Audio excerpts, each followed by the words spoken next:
Hello.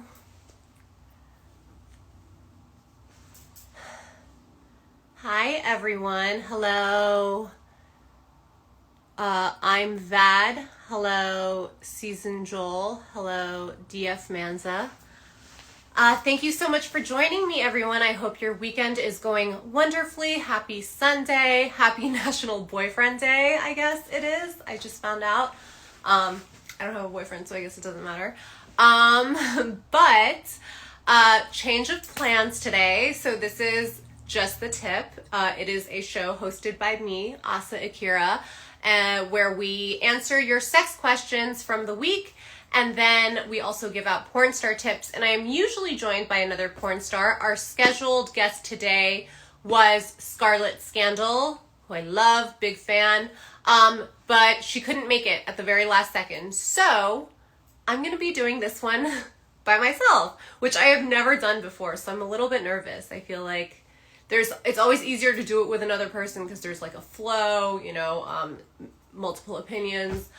So let's see how this goes, and maybe we'll like never ever do this again. So I have a few questions here that I asked social media to send me what they want to know about sex and porn and etc. etc. The first question here I have is there a suitable way to ask if a woman came, or do I go on thinking it just happened every time? I see like a variation of this question a lot. And I think I know why. I think the reason that this question is so common is because it's very awkward to talk about sex, and it's very vulnerable, I think, when we ask a partner, whether it's like a casual hookup or a relationship or like a, marriage or whatever. I think it's super awkward and vulnerable to ask like what our sexual performance is like or how we're doing. I think we have like really fragile egos when it comes to sex.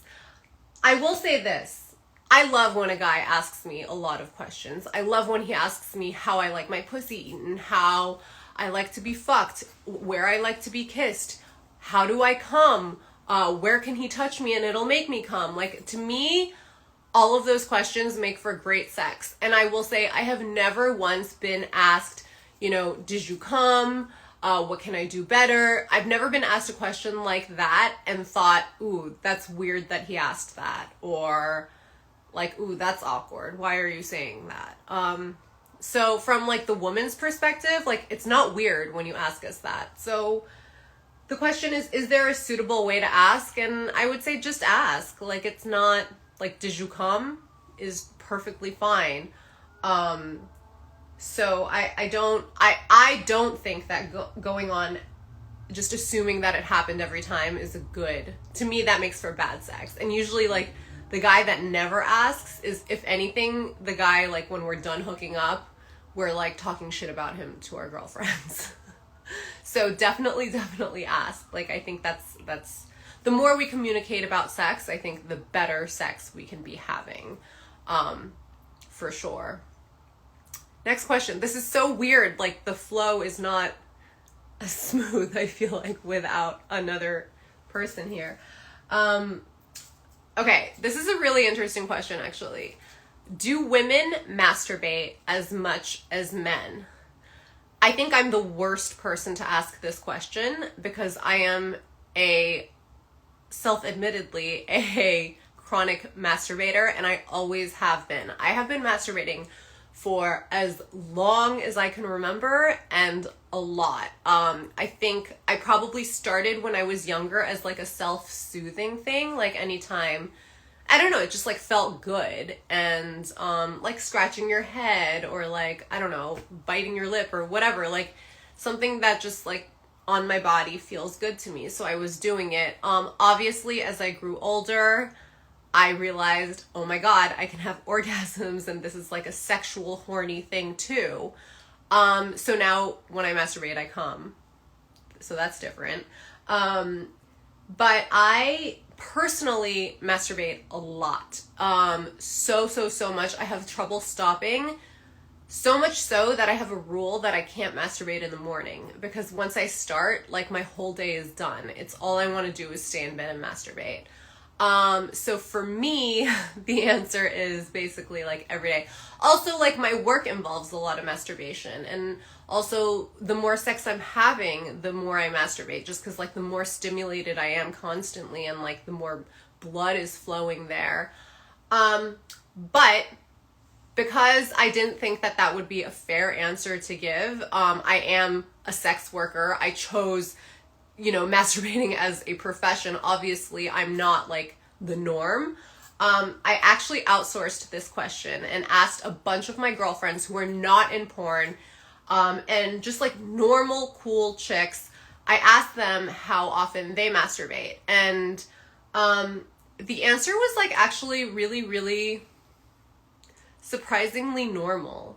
I don't know what I was expecting, and I don't know what I was expecting, because it's weird, because, like, I know how much all my guy friends masturbate, because, like, they talk about it constantly, and me being a porn star, it's, like, just a go-to conversation. So, like, I think girls masturbate pretty much the same amount as guys, and that is, some girls masturbate every day, some girls masturbate 3 times a week, some girls masturbate once every 2 weeks, some girls masturbate once a month, and it's all, like, totally normal. And then some girls masturbate multiple times a day.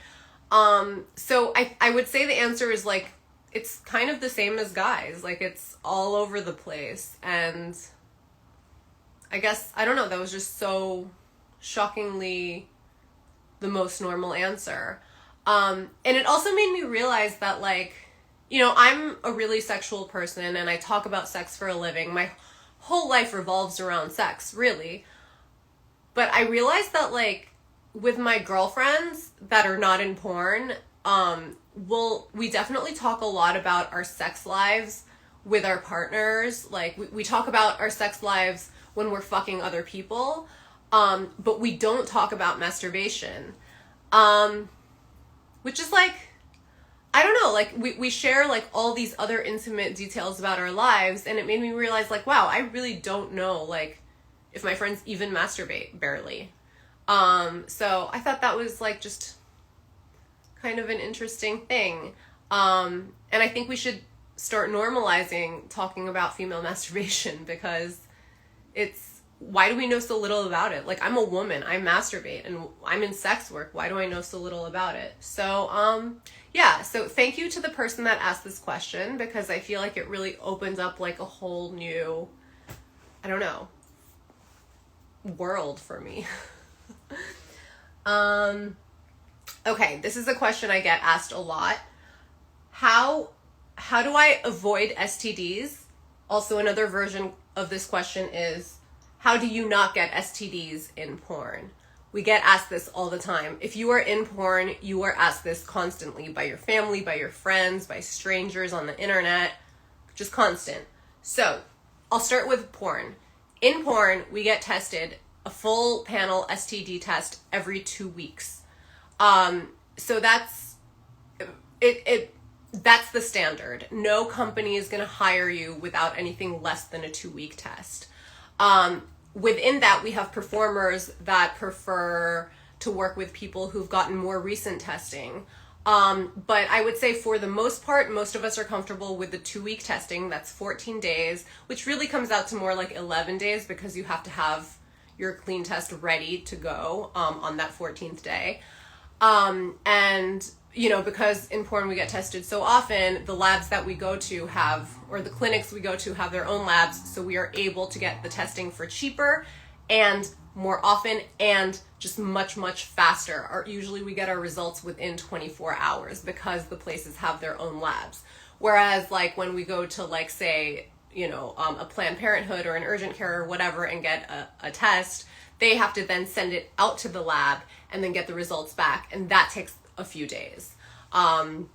So I would definitely say that the way we avoid STDs is to get tested constantly. That way, when someone does have something like chlamydia or gonorrhea in porn, we can stop it dead in its tracks because that person is able to not quarantine themselves, but quarantine themselves sex-wise and porn-wise, so that it's not just like spreading like wildfire.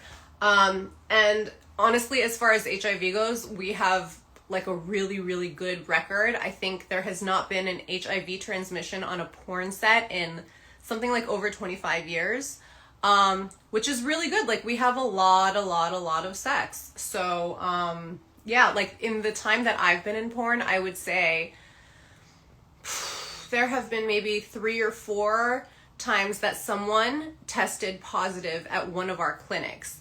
Usually the case has been that that person never shot porn. They were going in for their very first test ever and tested positive.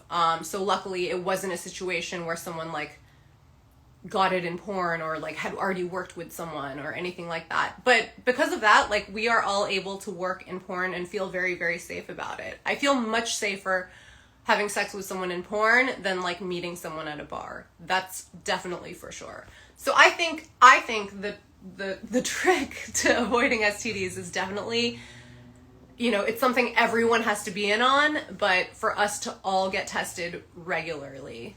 And I think another thing that should be normalized is like, I think it's okay to ask someone to get tested before fucking them. I think that's totally, I don't know, like I was watching this TV show the other day where someone did that and like people were like talking shit about him. It was 90 Day Fiance, by the way. But I was like, I feel like that's like a very valid request. As long as you're willing to get tested too, of course, or else you're just an asshole.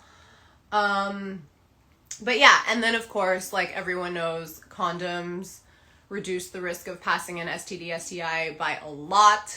I don't think that like abstinence is a very realistic answer, maybe because I'm so horny, but like that's, no one's like listening to that advice, I feel like. So if you're gonna have sex, get tested often. You know, you can find clinics that do it for free. Wear a condom. How do I give a blowjob without my jaw hurting?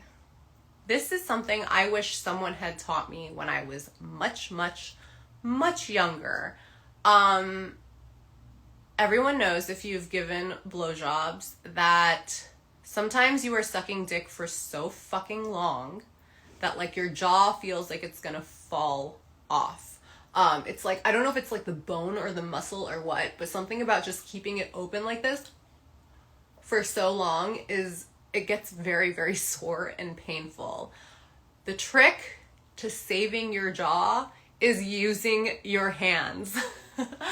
And I feel like people love it. Dudes love it when we, you know, do this motion or like this, if there's enough dick to do that. But definitely like the hand job, blow job combo, I feel like has always been a success for me. And it saves my jaw, and it's not awkward. Like, it's not like, whoa, why did you stop and you're not sucking my dick or whatever. Not that that's bad, but like, you know, it could be awkward. But definitely use your hand to give your mouth a break. And I do the same thing for my pussy, actually. Like, if I'm having sex for a really long time and I just like, my pussy's starting to get sore, or my ass or whatever, like, I'll use my mouth and my hand. And I think there's so many ways to have sex that are not just like our holes. And I think that's like a really good mentality to have when it comes to sex. So the trick to saving your jaw, use your hand. Okay, and this is the last question that I had listed for Scarlett and myself. But it's obviously going very, very fast because I'm alone. And this is 50% of the conversation that usually happens on this show. The question is it a turnoff when men can't reach climax? And how to best approach that with a girl? So I actually get this question a lot, not